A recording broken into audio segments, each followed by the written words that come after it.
time for the main event. It's the Shoe Shine.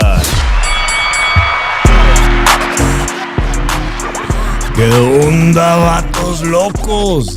Damas y caballeros, it's your boy Dave in the 702 coming back at you for that Monday night boxing recap known as the Shoe Shine. All right, I usually say joining me all the way from the city of brotherly love, but Drew Evo is caught in one of those iPad updates, and he said he'll be joining me as soon as his iPad is updated. Shout out to Wiley Coyote first in the chat. Saludos, thanks for joining us. You know, I thought there wasn't going to be much to talk about on this Monday night because, well, there was a couple of minor fights this weekend, but shout out to Lucas Badi, good friend of the show, and Phil Greco, his management team, and everybody at MVP who put on a pretty damn entertaining card out there in Toronto this weekend. He comes away with the victory. Shout out to him. He's now ranked, I believe, number 7 and 8 by the IBF and the WBA in the 135-pound division. We'll be talking about that, but quickly, there's a quick picture. Lucas Badi comes away victorious after the 7th round. Also on Pro Box. Guys, I always talk about Pro Box because I love Pro Box. Pro Box Boxing on YouTube.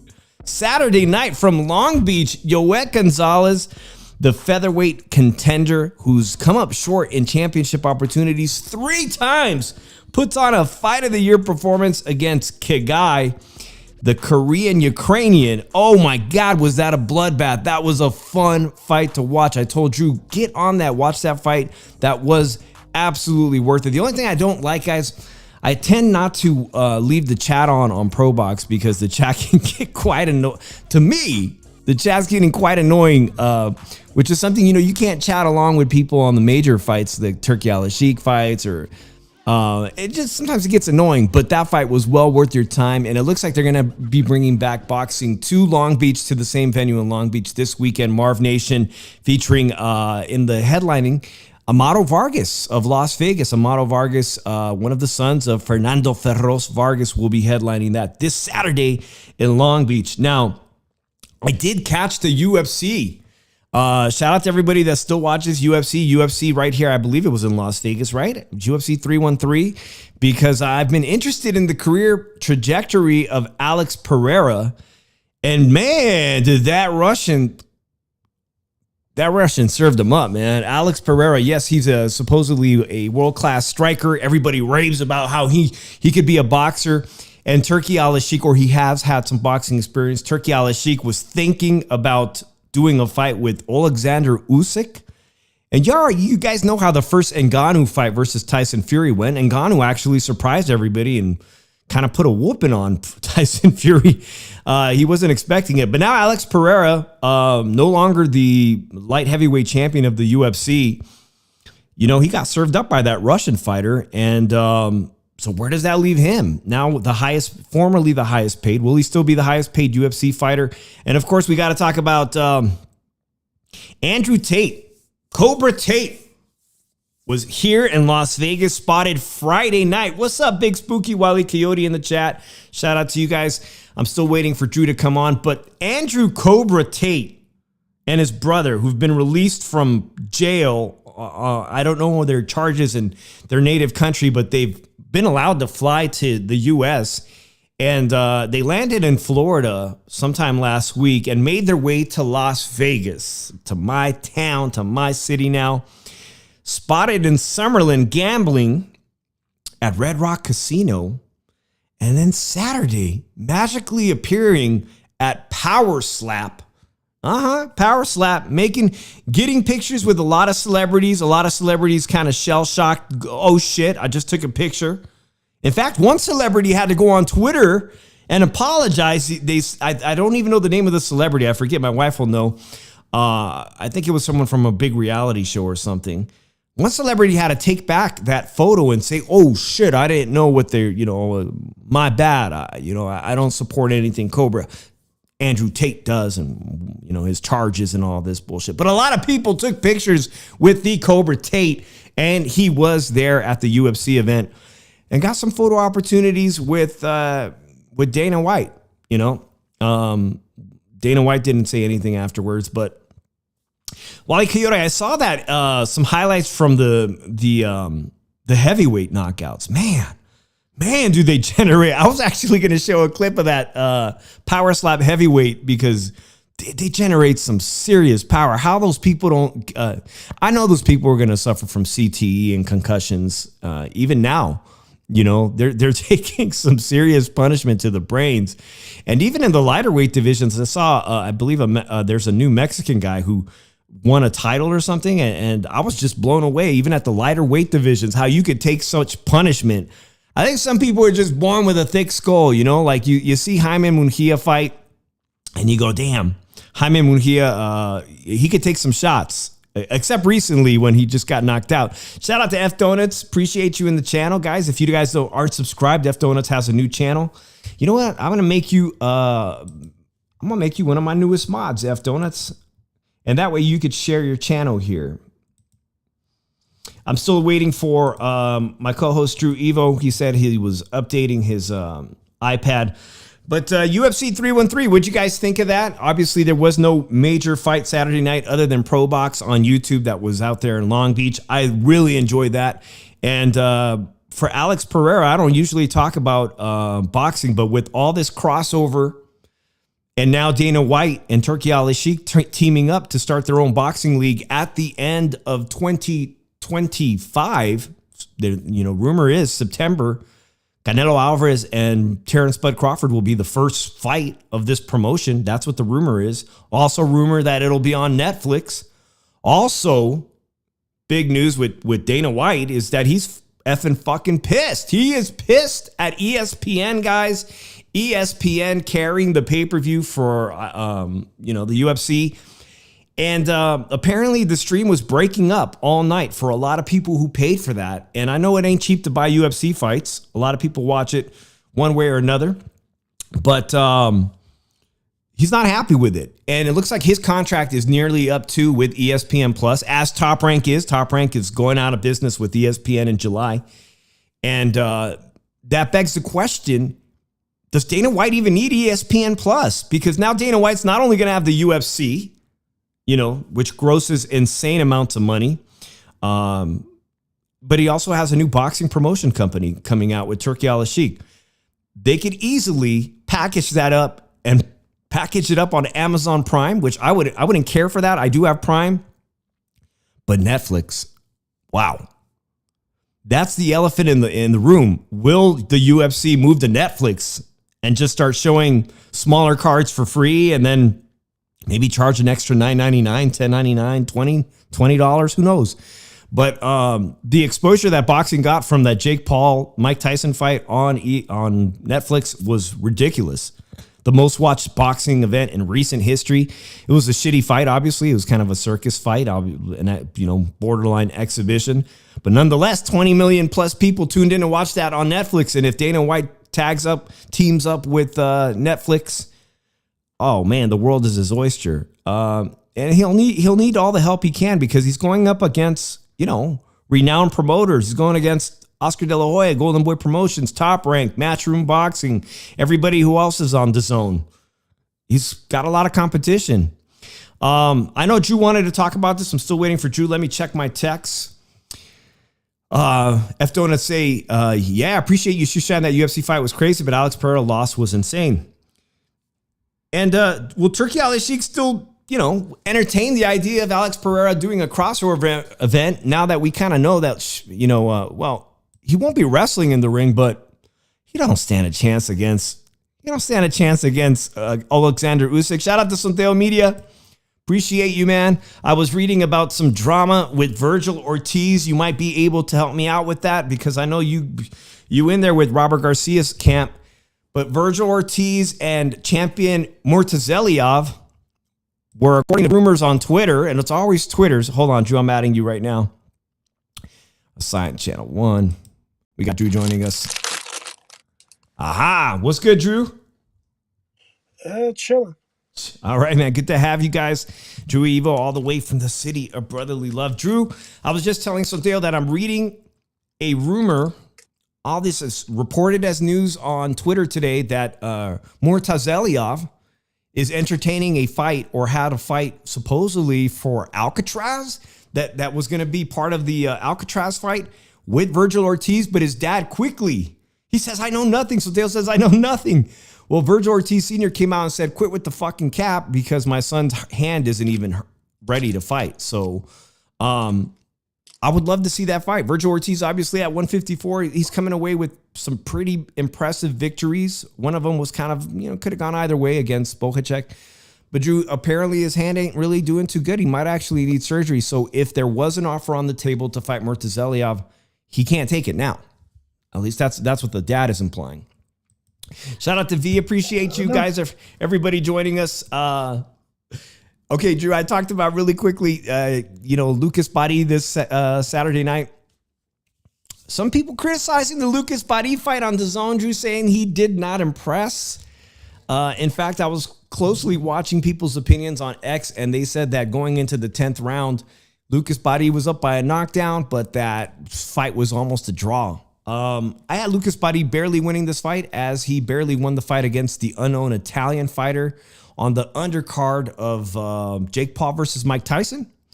But nonetheless, he's now ranked number 7, I think, by the IBF and number 8 by the WBA, which means he could be an opponent to any one of those champions at 135. Don't be surprised, guys. Don't be surprised if he gets a world title fight. Phil LaGreco got opportunities at the last minute. Phil LaGreco, his manager from the Toronto area, he got to fight Errol Spence on short notice when Errol Spence was the fucking shit.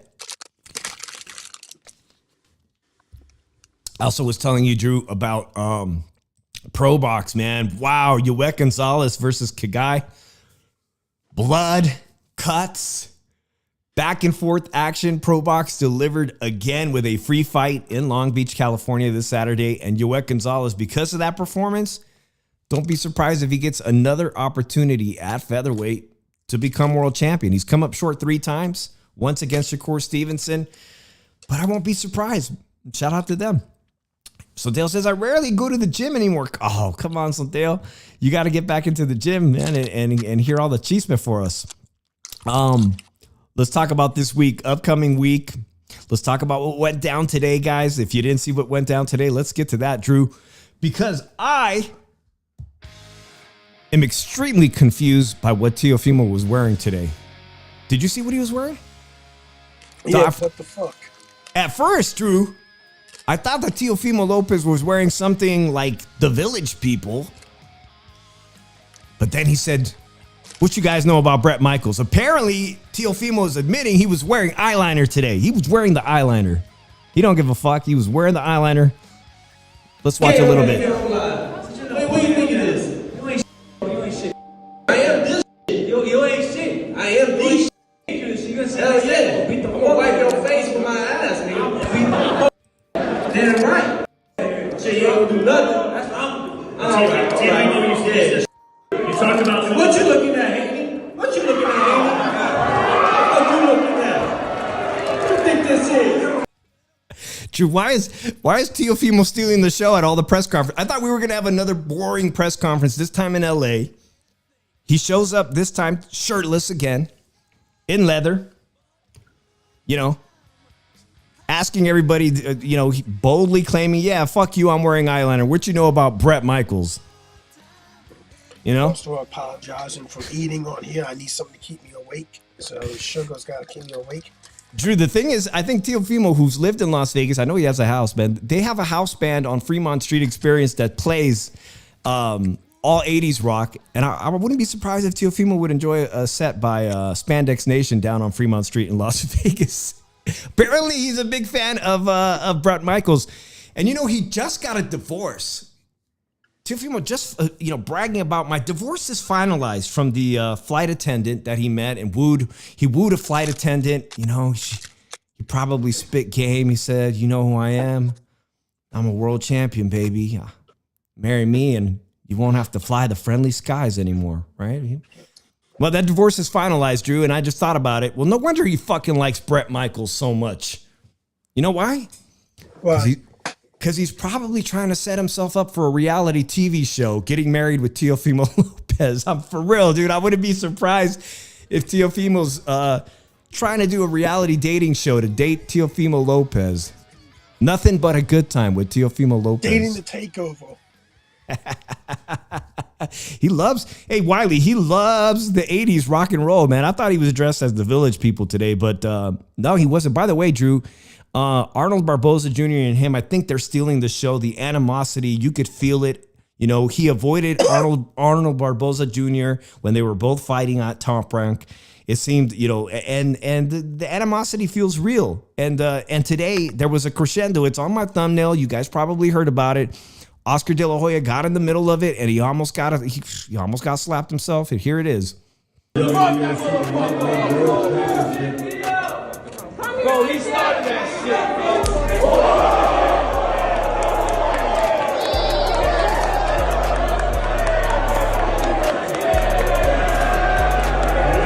Let's watch that one more time.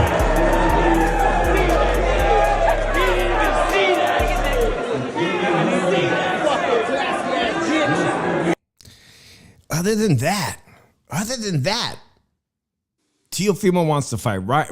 Actually, Ryan Garcia and Romero is not shaping up to be the shit-talking fight that I thought it was going to be. The lead-up, Raleigh fell flat again, man. Raleigh's completely flat again today. In fact, he was so boring. Raleigh was so boring today that Ryan had to get it in with Teofimo. And when he said, I think he said something like, I want you. And Teo was like, pause. The back and forth with Teofimo and everybody else, he told Devin Haney to shut up. And Devin Haney was booed by the Los Angeles crowd. Like bad. Right. Yeah, I think that it's gonna happen anyway. You know, fucking Devin Haney's just made himself out to be a joke to the mock some people. So fuck him at the end of the day. His dad too. Afterwards, it was a Todd Grisham from DAZN. Todd Grisham interviewed, Bill Haney. I appreciate Bill Haney. I know he's an Oakland guy. He's from the town. You know, I could understand Bill Haney sometimes. Drew, maybe it's a Bay Area thing, but he called. He has some choice words for Todd Grisham, which I don't have right here, but he pretty much insulted him. And Todd Grisham was like, "Well, why is everybody booing your son?" Why is everybody booing the son, Drew? Is it the fact that he came up unvictorious in his lawsuit against Ryan Garcia? He lost, and he did everything he could to get his O back and everything. And that's all he really cared about, and didn't realize, he had to cheat to beat me. Here's the thing, yeah, he took some shit, but that didn't help with skill. You could defend against a simple left hook. One of the most basic punches in boxing. You're terrible defensively. You got a gift decision against a guy that had a bad back. That I boxed you the whole fucking fight, and you got destroyed by Ryan Garcia. So what is there to say about this? Drew, it's funny because very little did I see on social media last week, but the Devin Haney lawsuit, which I thought had some merit, was thrown out of the court by the judge last week. The judge basically said that there's no way you can come in here and claim battery as a combat fighter. As a professional combat fighter, I can't even entertain that you were battered. So I guess the law has spoken, and Devin Haney's lawsuit is out the window, man. It's kind of funny that the judge said that. How the fuck you coming in here with you've been battered in a combat sports fighter, right? It's expected. Here's the question. Did the lawyer knew he was going to lose this and just say, hey, I'm just going to take the money and just fucking plead the case real fast and just take the on the chin? Hey, Santiago Media says Raleigh is better off being quiet because he's got a lot of skeletons in the closet. Remember him and Tank getting postponed? Drew, I remember very well. I hadn't yet moved here to Las Vegas, but I know all too well Santiago. But the thing is, you know what? I might just run into him, and I don't want him to. I don't want to be the next so-called journalist to get punched in the face by a boxer. But yeah, man, they dropped all those charges. You know, there's a lot of people on social media that are freaky ass people. With him being a boxer, an athlete, you know, there's been a lot of athletes accused of sexual misconduct. Of course, one of them that I know for sure is a dirtbag is who's the guy that fought for Oscar, Drew? He's had so many chances. Mexican fighter, former Olympian. Jojo Diaz. Thank you. He's a dirtbag. Jojo Diaz is a dirtbag. Now, well, I won't talk about Raleigh while he's still fighting professionally, but Jojo Diaz literally tried to sleep with his ex-girlfriend or baby mama's baby sister and was sending dick pics, and she was like 13, and that's fucking unexcusable. You cannot excuse anybody, whether they're a professional athlete or just a random YouTuber that you like to watch live stream. If they've been sending inappropriate material to girls under the age of 18, we should stand and not support them. There's some people in my circle, Drew, that are accused of doing that exact thing. Yeah. Do I know him? Nah, you'd probably beat his ass. No, do I know one? Do I know? Nah, you don't know him. You don't know him. Raleigh got beat by Jackson Martinez. Oh, yeah. I mean, Ryan Garcia. You're probably right. I probably would beat his ass. Exactly. Ryan Garcia today said, hey, man, Raleigh. Actually, it was a very funny exchange. When they asked Raleigh what he had planned, you know, what was the game plan? Do you have a game plan to beat Ryan Garcia? He said, I didn't have a game plan 8 years ago. He said, I didn't have a game plan when I sparred him and I fucked him up. And they said, what, wasn't that 8 years ago? Aren't things a little different? The whole crowd laughed at Raleigh. Everybody was laughing at Raleigh. You want to make the crowd laugh. You don't want the crowd laughing at you. But when they said that was 8 years ago and he doesn't have a game plan to fight Ryan Garcia said, well, I'm going to hit you with that left hook all night. And that very well may be the case when it comes down to it. I don't know if that fight is going to last 12 rounds. It probably won't. He says, I have no plan. The best plan is no plan when it comes to Raleigh. But he's got to step it up. I'm serious. These press conferences have been great. And Raleigh Romero versus Gervonta Tank Davis was a very excellent lead up. It was hysterical. It was funny. Raleigh needs to do a little bit more work because Teofimo's stealing the fucking show. Teo's stealing the show, guys. He's dressed like Bret Michaels wearing eyeliner. You even got Arnold Barboza. I guess I don't know if Barboza and him got the same stylist, but Barboza thought he was going to be pimping it in the leather vest. Nah, Teofimo got a bandana on his arm, bandana on his head, eyeliner. Shit, he looks like Sin City Manny. Well, here's a question. All this makeup. Here's a question about Wally. Do you consider this a Crossroads fight for Wally? Oh yeah. I mean, how many more opportunities is Raleigh gonna get? And by the way, yeah, go ahead, Drew. He's 15-2. Both of his losses are knockout losses. One to Tank Davis. Pitbull Cruz. The other one is the Isaac Cruz. He let a guy way shorter than him. There's push him back the whole fight and got stopped by him. Like, now you're facing a guy that's like your size or a little bit taller than you that can knock you out with one punch. And I think if you don't see it coming. I'm thinking this as a Crossroads fight because here's the thing. He's not making an account for himself during these press conferences and the past press conferences that he has with other fighters.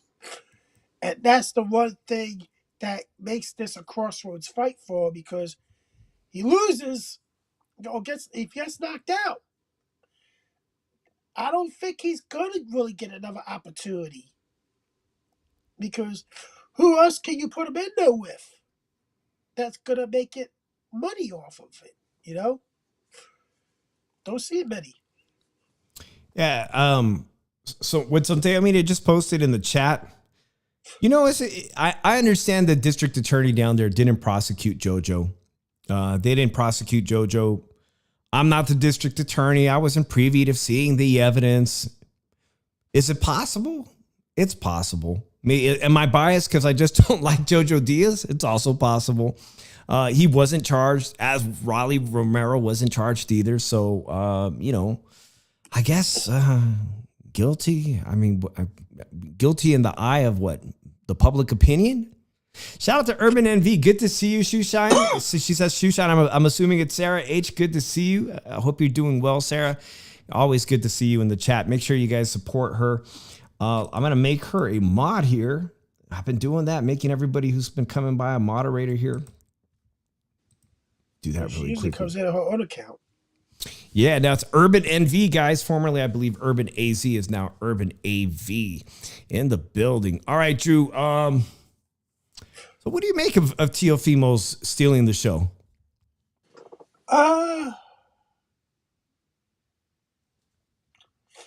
I look at it as in trying to play mind games, but he's going to have to. He's going to put a lot of pressure on himself in this fight because this is a guy he's been ducking,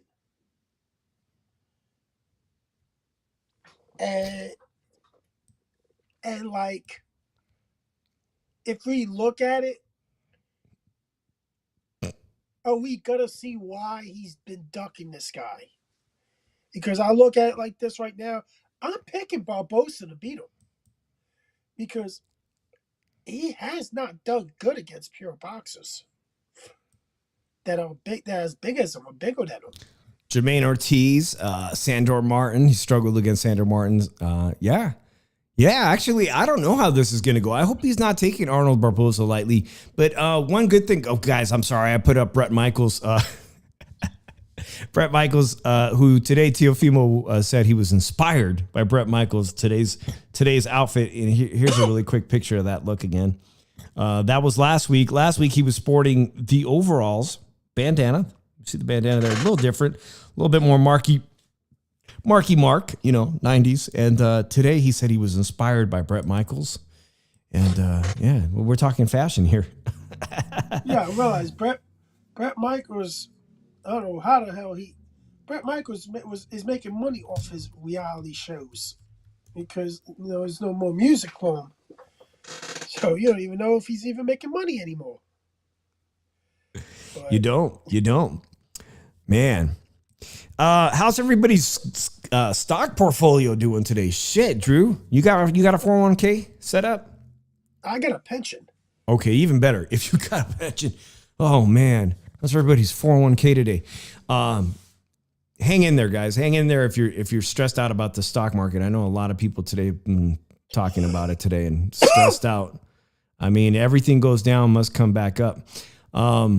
Let's talk about this fight coming up this Wednesday. Damn, I can't believe it's coming up this Wednesday, and it's free. Free. Will you guys be waking up this Wednesday? It's the return of Keith one-time Thurman fighting in Australia. I should have some music by an Australian band. I don't know how I missed that opportunity. It's apparently at 9 a.m., 6 a.m. for me on the Pacific Standard out here on the West Coast, 6 a.m., which Drew I could wake up for it. Drew will be working. So can you catch it in between? I mean, this fight might pan out to be pretty good. I'll be working, not really giving a fuck. Let me just quickly see. Jarvis is best known for losing to Liam Paro, Australian fighter Liam Paro, who that took place at 140 pounds. And as far as I know, this fight is at 154, isn't it? Yeah. Is it? He's dragging him up. Does anybody know what weight class? I'm supposed to know this shit, and I don't know what weight class this is at.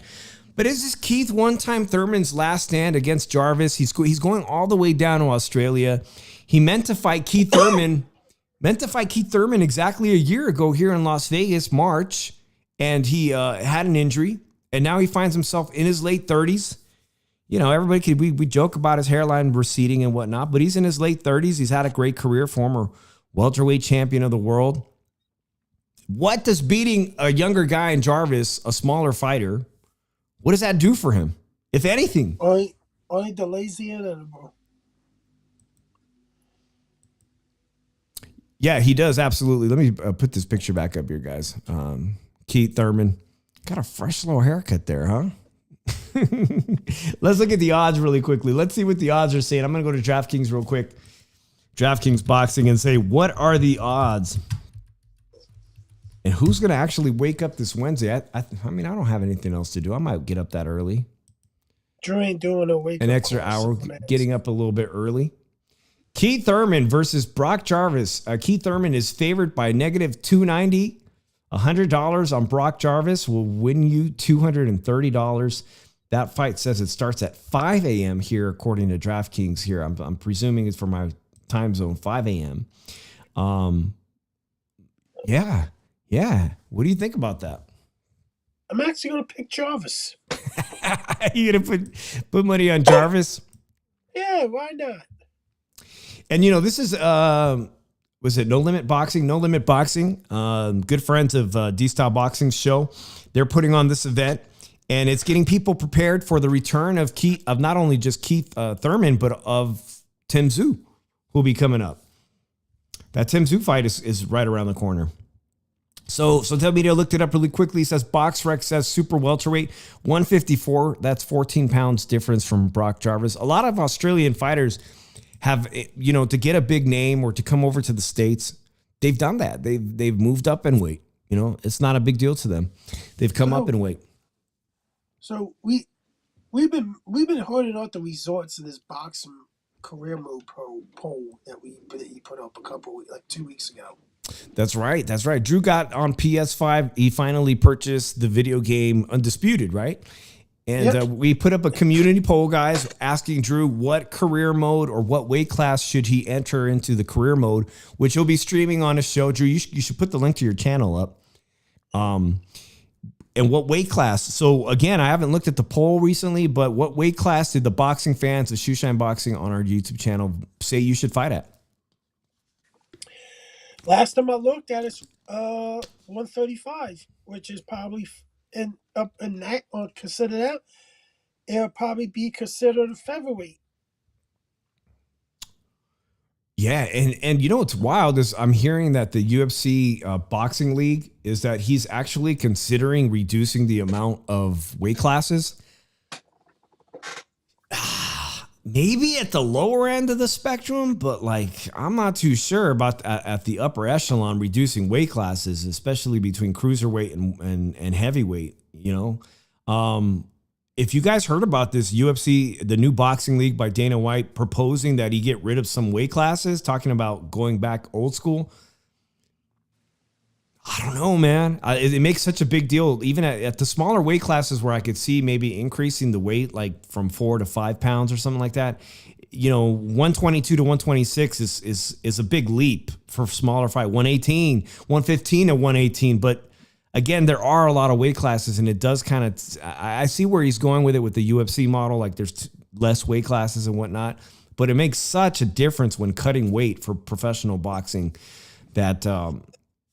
I mean, it's like saying, can Inoue beat everyone at 122 and 126 at the same time? If you get rid of some of these weight classes, I'm not in favor of it. Are you? Not really. Yeah, I don't like it at all. Just reading about this really quick. I'm just seeing the story that came out today. Virgil Ortiz and his team says.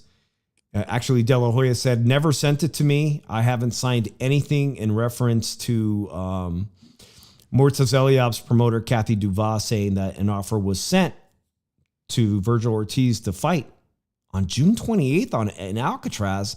I don't even know if this fight is going on in Alcatraz, guys. I've been talking about it forever, but... David Motonia won. All right. Yeah, I don't think that, well, this fight isn't happening, and it's most definitely not going to happen in time if they're planning on having a fight in Alcatraz, guys.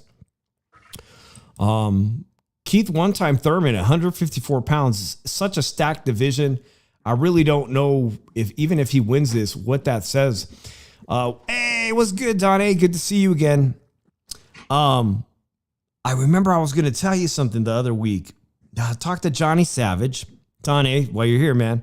I talked to Johnny Savage on the phone. He's planning a return visit to Las Vegas, and we're going to hang out, him and his lovely wife, Lily, He's bringing some friends. And he starts to tell me the story that he just got a new dog. And I know he used to have a Chihuahua. And I'm like, you got a new dog, man. Congratulations. What's the dog's name? And he tells me the dog's new name is Vito. I said, Vito? I said, like Vito Corleone? He said, yeah, it's Vito Corleone. He shows me his dog, and it's one of these dogs, a boxer terrier, Boston Terrier with a funny face. He goes, yeah, it's Vito. And I remember Johnny wants to be Italian so bad. Johnny wants to be Italian so bad that he names his dog Vito. Johnny Savage. Another guy wants to be Italian so bad. Yeah, who's that? Not going to mention his name. No?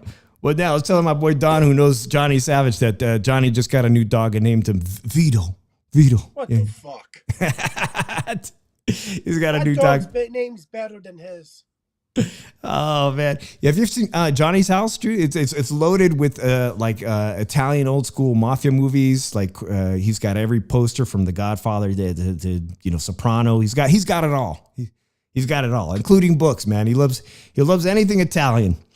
I do too, man. My wife is Italian. Speaking of the 154-pound division, tonight's going to be a very short show. I got some big news, Drew. I got some friends called. Were asking me about the fight just coming up in 2 weeks. I can't believe that Sebastian Fundora, who fought last year in March, hasn't fought since winning that title from Tim Tszyu, that they're coming to town asking me, if I knew anybody who had good tickets, but they're not selling at all. In fact, if you guys are reading about Las Vegas and the economy, Las Vegas recently, they're firing people all over this town. They just fired 1,000 people at the Allegiant Stadium for food and beverage. And they're firing people at the casino. One of the casinos announced that they're getting rid of fucking bellhops. You got to carry your own luggage to your fucking room at the Excalibur. It's getting bad out here in Vegas. If you want cheap tickets to the fight, just go on the fucking internet and get them off the PBC, because nobody is buying tickets to this fight. This fight is and the shame is that the co-main event is our good friend of our show, Jesus Ramos Jr. in the co-main event, who's trying to make a name for himself back into a championship position to get a title opportunity finally. Not gonna believe it, Drew, but his opponent has had to pull out with 2 weeks. We got 2 weeks left for the March 22nd fight at the Michelob Ultra Arena at the Mandalay Bay. Anybody could get tickets. They fucking need to discount these tickets. But he's actually going to fight somebody I think who's even more talented. He's going to be fighting a guy from Pro Box, Guido. Speaking of Italian, Guido. Not Italian though. It's just, his name's Guido. Guido. And the thing is, yeah, Dave's been wanting me to go to Vegas for so long, and then all this is coming apart. Vegas is falling apart as we speak, and he's like, no, that's a good thing if you got money, Drew. If you got money, you take your flight from Philadelphia over to Las Vegas for the weekend, and you're gonna get a smoking deal. I'm gonna show you the town, and things should be cheaper. But I mean, we're in for some tough times in the next few months, obviously. And it's not good. I don't want to see that people are getting laid off in this town, because this town really depends on people coming here and, supporting the service industry, supporting your local bartender, your local bellhop, your local exotic dancer. Guys, we're monetized on this channel. Just throwing it out there. We're monetized on this channel now. But things are going to be getting bad, Drew. And I was reading an article that content creators are probably the first people that are going to feel the discretionary spending cutoff, because if you don't fucking have any extra money, you're not going to give it to your favorite YouTube creator, and you're most definitely not going to be giving it away to OnlyFans models if you ain't got no fucking money. So the content creators are about to get hit hard. In fact, if your content isn't getting revenue from ads, good luck getting tips. I know there's people out there that people love them on YouTube. People love them on TikTok. I wish you the best of luck. If you have any of that extra discretionary money, though, you want to throw it this way. No, I'm just kidding. I'm just kidding, guys. I'm not going to sit here and beg. Wiley Coyote wants to know, are you playing any good boxing games? And yes, of course, Drew is. He'll be playing it on his channel. Drew, make sure you let everybody know what your YouTube channel is. Career just mode. Look up Philly Hours Drew Evo. All right. So I just mentioned this really, guys, really quickly in just 2 weeks. This is coming up. Good friend of the show. We got an interview with him. We've done several interviews with him. Jesus Ramos Jr., super welterweight contender, will be having a last-minute replacement in Guido Emmanuel Schramm. This is a guy who's put on some really good performances. He's got power. Schramm is 16-3-2, 9 KOs. He's an Argentinian fighter, trains out of Los Angeles. He's lost 2 in a row, but before that, he's put on some good performances. One very good performance over Vladimir Hernandez, who is a guy that I believe, Jesus is already beat, but it could be good. The thing is, nobody's buying this PBC card. It just, I don't know, man. This PBC card doesn't seem to be even, people aren't even talking about it, I'll be out there. I'll be out there on Wednesday checking it out, guys. I'll probably do the media day. I'll live stream the media day on Wednesday of that week. Coming up March 22nd, Saturday. So somewhere around the 19th will be media day. I'll go and check that out. See if I can talk to anybody out there, but I'll be curious how this is going to do on Amazon Prime, because I don't think it's free. Is it free? I don't even know. I don't think this is free. It's another one of these PBC 80. Is it going to be? It's not worth $80. Is this shit free? People got pay-per-view fatigue, big time pay-per-view fatigue.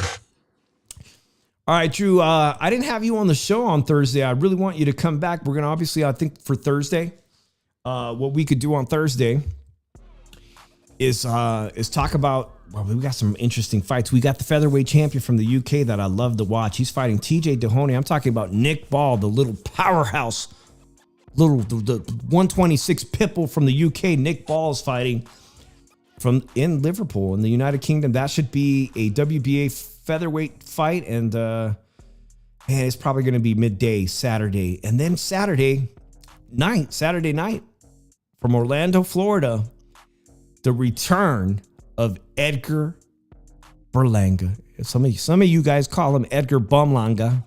Edgar Berlanga, co-main to Austin Ammo Williams, co-main fighter Edgar Berlanga. Shit. Well, we got those fights to talk about Thursday. We'll look at the odds. We'll talk about Keith one-time Thurman's performance. Hey, we got Alex Marin in the chat. Alexis Marin, thank you, and thank you for joining the show. He says, "What's y'all favorite boxing player?" I think probably like your boxing character, your favorite boxing character in that video game. Is that if that's what he's asking? I don't know. Like if he's talking about rank fighting, if I'm playing rank, I'm using Usyk. I've been having success with Usyk and everything. I don't know, because I guess he's a boxer puncher. I was thinking about making my guy into an outboxer because you get 20% extra to your jab and everything. So I only use like 2 guys so far. It's Crawford or Usyk.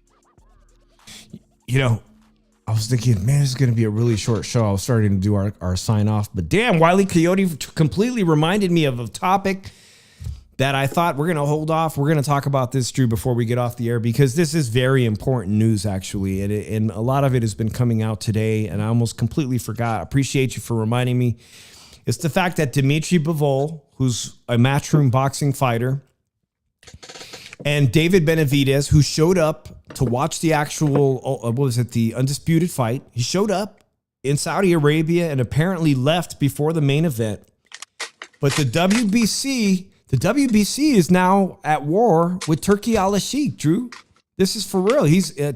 Mauricio Suleiman has made David Benavidez the WBC mandatory to Dimitri Bivol. But when I heard that, I'm like, well, fuck.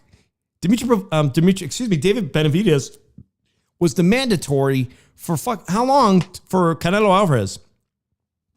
Was it ever even enforced by the same guy? It was never enforced. But now that they've announced that Turki Al-Sheikh and Dana White are going to actually have a league of their own boxing league, and that Turki Al-Sheikh put out a statement saying, I think Dimitri Bivol knows who he should be loyal to. He was alluding, hey, we've been taking really good care of Dimitri Bivol financially. Turki Al-Sheikh actually owns a stake in Matchroom Boxing. And he actually said he's not interested. He said he's not interested in Benavidez versus Bivol. Shout out Boxing Magic Backside. Appreciate you coming in here. I'm shocked that he says he's not interested in that fight. Here's the issue. He's not for boxing fans, Turki Al-Sheikh. I'm telling you that right now. He only cares about fights he wants to see. And he doesn't want to see it because I guess he left. He rubbed him the wrong way and everything. But I'm going to say this right now. It's to his like I think the ego is getting to him a little bit. And we really need to see it. This is a fight that people want to see, and I don't want to see it. It should be about the fans, dude. And if you want the fans to be on your side here, you should give the fans what they want. But here's the thing. I'm going to say this right now. Guys, I know a majority of the people did not buy that pay-per-view. And I understand why you didn't buy it. Why would you pay $25 on top of your subscription fee, which is our $29.99 or fucking $200 and some dollars a year, to pay to watch a fight? Well, you should automatically get it for free if you're a subscriber, or get it for $5 since you pay a subscription fee. And I don't blame nobody for not buying that pay-per-view. You had every right not to buy that pay-per-view. You had any right to stream that shit or fucking watch on the Fire Stick. Because I look at it like this. You're trying to rip off the fan. To be clear, you're talking about the last crescendo, right, Drew? Yeah.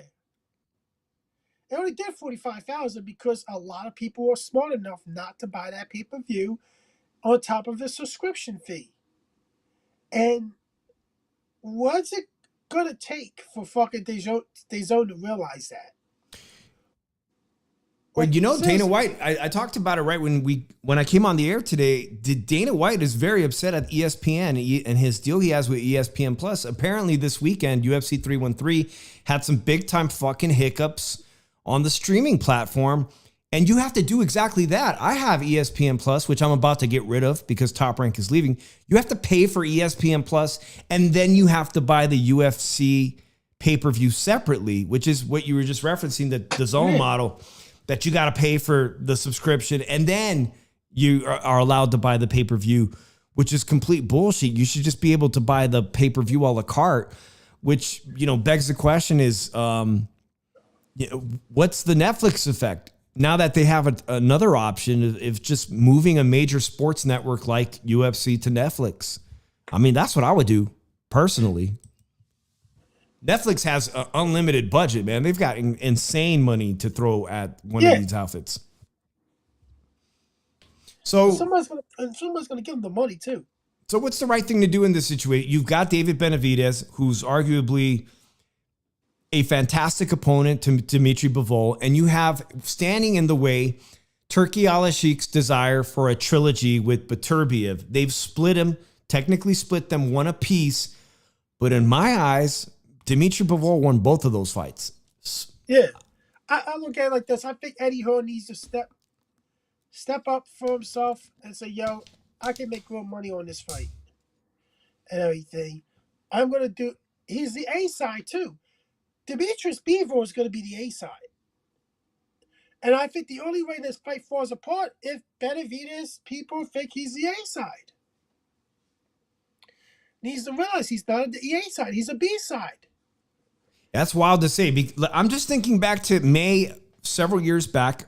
My mom got to attend Dimitri Bivol versus Canelo Alvarez right here in Las Vegas several years back. Obviously, Canelo was the A side, the face of boxing. But now you got a guy in David Benavidez who has been selling multiple venues. He's T-Mobile recently, Mandalay Bay. I've seen him fight at Mandalay Bay several times. But the numbers are struggling. Recently at T-Mobile, Drew, just Dimitri Bivol alone, I think he sold about, the gate was 13,000 seats out of 18,000. So you end up having to close the top half. Dimitri Bivol, David Benavidez in Las Vegas. If PBC can make it happen, they're gonna make it a pay-per-view. They make everything a pay-per-view. What does it do? What does that do as a pay-per-view? Does it sell 250,000 fights? Does it sell more than 13,000 seats at T-Mobile Arena? Maybe.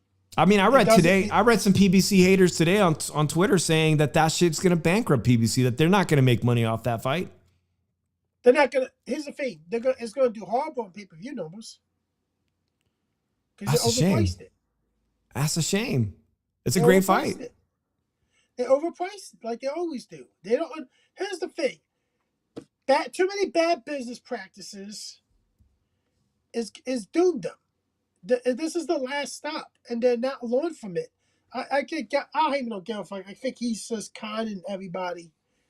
And, he's not even. He's probably owes people money still. But I look at it, man. It's when is it gonna like? This may be the nail in the coffin if he puts this on pay-per-view for $80. Now, maybe if he does it for $30, hey, maybe it's a profitable pay-per-view. It depends on you have on the undercard and everything. But I think if Turkey steps in the way of this, people are going to look at him, and I hope people do look at him and say, yo, you're getting in the way of progress in boxing. Fights like this have to happen. Yeah, I agree. Because you don't want to. You're not interested in it. Doesn't mean the fans are not interested in it, and that's what I don't like. I think he's doing it off his interest, not the fans' interest. Oh, this is a great fight. This is a great fight. No, let's be honest here, Dave. He's only getting Canelo and Crawford because he's promised Crawford a payday. So let's put it out there. Hey, man, I'm glad you brought that up. David Benavidez, a PBC fighter. You've got Canelo Alvarez fighting for sure with Terrence Bud Crawford in September here in Las Vegas. Yeah, it's 99% locked in. In fact, Terrence Bud Crawford won't take another fight because he's preparing for it. Already, he wants to bulk up and get ready for Canelo Alvarez in September. But if Turki Al-Sheikh wants to do the right thing, and he wants to draw all the eyes, and Turki Al-Sheikh has unlimited funds to put it on, he would make David Benavidez and Dimitri Bivol the co-main event to Canelo Alvarez because he's got the 4-fight deal with Canelo. He's got the 4-fight deal, and people want to see Canelo be challenged for that ridiculous. Is going to get? How much is he getting? $200 million for 4 fights? Is that what I heard last? $50 million guaranteed. How could Turki Al-Sheikh not want to see Canelo Alvarez fight David Benavidez? If David Benavidez beats Dimitri Bivol, he becomes undisputed light heavyweight champion. And now you have to think, fuck, Canelo has to fight David Benavidez. If Dimitri Bivol wins and beats the fuck out of or outboxes David Benavidez, then you have the perfect scenario to say, man, what I really want to see Canelo fight Dimitri Bivol, and I have you on a 4-fight contract, and I would like that fight Cinco de Mayo of 2026. I would like that fight. That's on the list. I mean, you're calling the shots, right, Turkey? You're the one that signed him for $200 million. I look at it like this. I think I heard it's $400 million. Is it $400 million? That's insane. I think you're right. $100 million per fight. If I'm paying you $400 million, you better the fuck fight David Benavidez in 2026. It should be absolutely included on that. But you own a percentage of Matchroom Boxing. We talked about that today earlier on the phone. Turkey owns a percentage of Matchroom and Eddie Hearn. Work with Dimitri Bivol. People want to see David Benavidez get a shot at Dimitri Bivol. We've already seen Bivol twice. Neither of them exciting fights, in my opinion. Neither of them barn burners. Neither of them the kind of fights that even rival what I saw on Saturday on Pro Box between Joet Gonzalez and this Ukrainian. I mean, those are exciting fights. Virgil Ortiz is an exciting fight. You know what I'm saying? Dimitri Bivol and Beterbiev, 3 times, not exciting. Give me something else. I look at it. I thought he won both fights, and I really think that let's leave it to West and everything for a while. I know that the plan, he ordered Bivol to fight because it's a motive behind it because Turkey's trying to destroy the sanctioning bodies and everything. And I look at it like this, man. Guys, if I'm these boxing promoters, if they're gonna pay them like Dana White's UFC pays the fucking fighters in the UFC, you don't have to worry about it because these guys ain't gonna fight for chump change and everything. Come on now. Yeah. Shout out to Boxing Magic Mexide. He's got a channel. Go support him on YouTube. I made you a moderator. If you want to share your channel out there, man, you can. You could drop your link there, and we could all go and support you as well as you build your channel up. It's a great point you make right before the end of the show, Drew. There's a couple of things that are still bothering me. One of them being what you just talked about, UFC pay.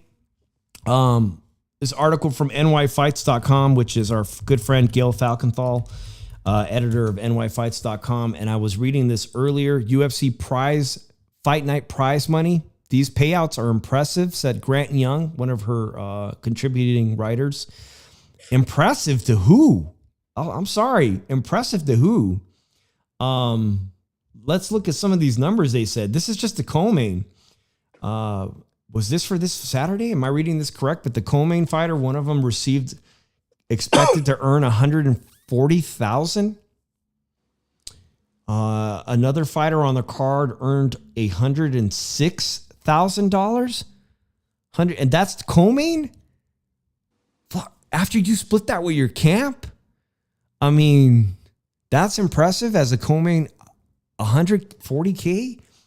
I mean, I guess that'll, for most people, that'll, after you pay your team and your taxes, that might be enough that's enough to be a full-time fighter, but by no means is that like you driving a Corvette, Yeah. It's a joke. And what you told me today, some of the entry-level UFC fighters on the card earn as little as how much? A couple grand.